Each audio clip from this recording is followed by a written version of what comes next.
We can't stop talking about the Mavericks, and we never will. All right, Lakers at the Hornets. All right, not a buzzer beater. 121-111. We can chill. Luka, 38, 6-7. Austin Reeves is back with 24 points, 5 and 7. And Rui finishes with 21. So right now, it's kind of rude to go from the Mavericks to this, but Luka's averaging a little over 37 a game. How many points a game? 37. Yeah, good trade. He's moved up to second in the MVP 38 odds. minutes last night. He's in good shape. Man, listen. Look at that fat kid, man. 38, 7, and 6. So inspirational. Y'all are the worst. Man, I'm getting my weight up. Let's trade him because he likes vodka. Like, grow up. Like, come on. Like, What is Has a beer, trade him.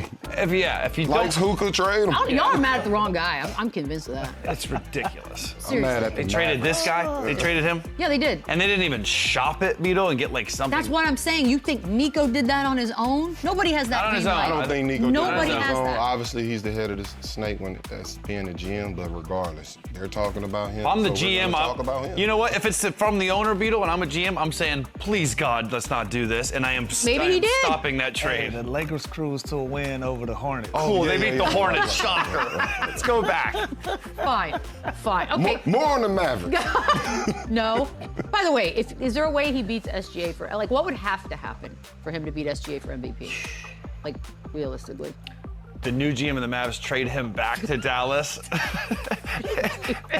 and him continue to do what he's done, I don't know, his entire career when he's been there. Go back to the finals, which he just was in Dallas.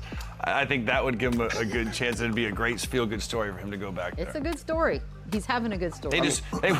There's no one on, the trade doesn't, it wouldn't even make sense. But no, I don't think.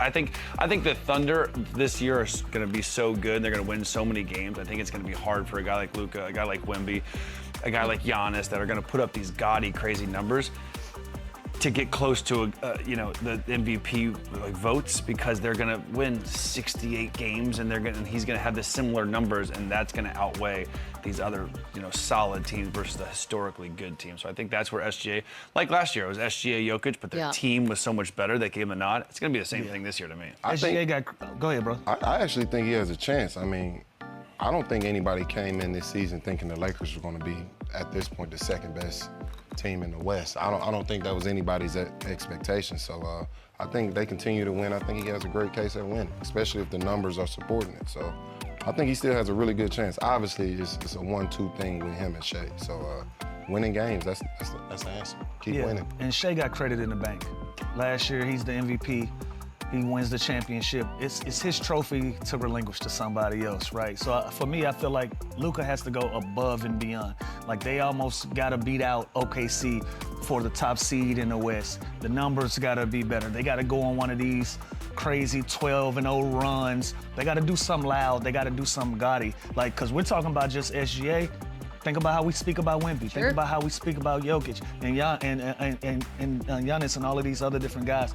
He has to do something outstanding that's going to get public opinion on his side and behind closed doors on his side as well for him to be able to get that MVP because, again, it's 4 or 5 guys around the league that are doing things just as equally. But you look at Wemby, highlights is jumping off the table.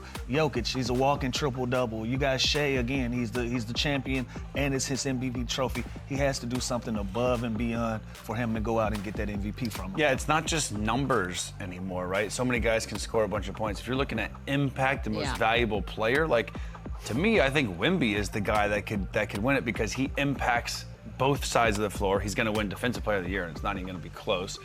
And also, he's putting up these crazy offensive numbers, and they're winning games. So if you want to talk about a most valuable player on that team, offensively and defensively. I mean, this is the argument. And that's another every argument. year. It's a whole different. Yeah. So what does it actually exactly mean? We do this the every most year. valuable player. We'll come back in March. We Yeah. will have this. We'll be arguing about this at some point then. By the way, LeBron practiced yesterday with the South Bay Lakers, which means That's a start. coming back soon. Kendrick Perkins said that when he returns, he's got to take a back seat to the best duo in the NBA. Not my words. Can I tell you this? It is awesome that he's practicing in the I was G about to League. say, can I just say that The best player, he has to- arguably of all yeah. time, is going to practice with the South Bay Lakers. Gotta get That the to me is cardio up. pretty dope. Yeah, like if I'm a South Bay Laker, that's incredible. That's incredible to me. So shout out to them for having that opportunity. That's dope. Yeah. Okay, but you're not answering the question though. What, take a back he seat to said the best him duo? and Reeves are the best backcourt. I mean, let's did. start talking Jokic, Murray, Shea, and Jalen, KD and Sengun. There's a lot of guys. Austin Reeves has taken that crazy jump, and his numbers are insane this year in this 11, 12 game sample. I think we're going to need to see more to put him over a Donovan Mitchell and an Evan Mobley type duo. But again, I said this all along, with the way they're playing, I don't think LeBron needs to come and fit in. He's LeBron James, and I think he's going to do that regardless how many games, how many minutes. He is going to have the ball in his hands. He's going to do things that we've seen him do the last 2 decades. I think that's going to come natural, and also he's still going to have the flexibility and the free reign to go and be aggressive, and he's still going to be LeBron when he comes back. And Austin Reeves knows that, and Luka knows that. Although this is now his team, LeBron James doesn't fit in. That's what I'm saying. Like, you could be the biggest LeBron hater in the world, but to even remotely have this argument with a serious face and be like, well, how's LeBron James going to fit in? You sound dumb. Yeah. Like, truly. I mean, I couldn't agree more, but I mean, I think in a perfect world, the Lakers would like that version of him that we saw with Team USA this past year. Just Great. That Swiss Army knife, that guy that, fills in the lanes. And obviously you play through those 2 young guys in Luka and Austin Reeves. So I think in the perfect world, that's what they would like. But obviously we've seen Brian play for 20 years, and we know how he plays the game. We know he needs the ball in his hand. He's one of the best floor generals this game has ever seen. So I do think it's something that has to be figured out, because obviously with fitting Bron into this equation, you still want Bron to be the best version of himself. And the question is, with him not having the ball in his hands, does that make him the best version of himself? And I think that's the glaring question in all of this. But I do agree. This is LeBron. This is a guy that, who's been elite his entire career. So it's a really good question to know. I don't know. Also, when did we fall so in love with this duo thing? Oh, well, we went from big duos, three, now trios. duos. Yeah. Like, what happened to just putting the best teams together? Hey, you know what? The game matters, and it's the 4th quarter. LeBron James is going to be on the floor. He's going to be on the floor. Analytics did. Promise you that. 100%. That's another conversation. Exactly. We got to take a very quick break. Data. We're going to break some stuff down. It wasn't even a slip, really, because it was a back screen, but you just can't allow that to happen. Again, they weren't even supposed to be there in the first place because Donovan's shot was insane. That's part of this, right? This got to be frustrating because they let one go here, and they had a chance to win this game. It's Wade that looks like you, not Merrill. I apologize to Sam Merrill. That's on me. Can we talk Norm Powell for one split second? Because we do give a lot of junk to the Dallas Mavericks for that trade, but I think the Clippers letting go of Norm Powell, especially after a night like last night where he had the 33 and the Heat have talked about how great he's been. We don't really talk about the Clippers letting Norm Powell go. Why don't we? We should. Because he ain't Luka, but we should. That is another trade. I thought he had an opportunity to be an all-star last year. He had a chance to get some money as well.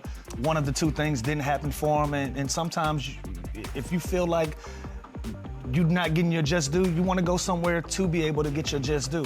And I think this is the perfect marriage for him down in Miami. We talk about Heat culture, the structure that they have, how organized they are, the way they carry themselves as an organization. If you're overweight, you're not playing, how they go about conditioning. Norm Powell is a guy that's fit for that type of environment. I think he thrives in an environment where there's structure, where there's accountability.